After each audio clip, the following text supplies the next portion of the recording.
is there something to worry about with medicines? That is, might some of them have side effects? Do we need safety testing? I mean, and we're taking things that are, genetically modified organisms, and we're injecting them in little kids' arms. We just shoot them right into the vein. Turnips, carrots, beets, but these things are hybrid. Whether you cook them or you eat them raw, you're not going to get any benefit from them because they're hybrids. But if you take something natural, you cook it, you get energy. If you don't cook it, you get energy. Why? Because anything that's natural has energy, and you cannot kill energy.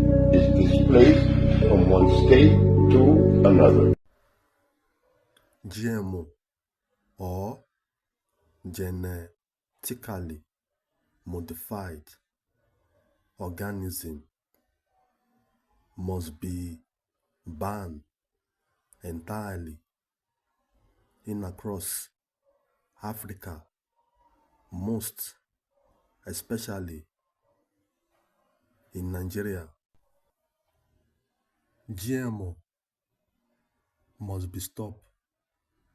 Processed foods must be banned from Africa.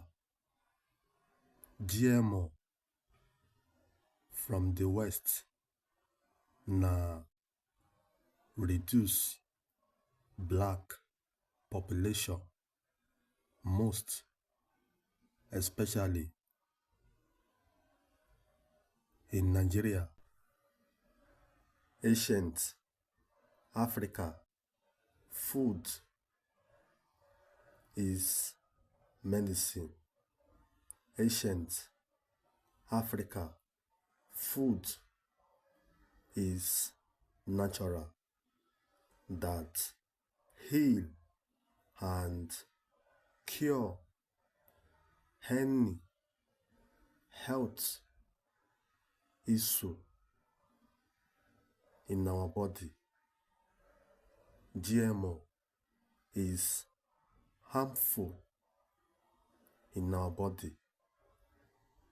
Say no to GMO.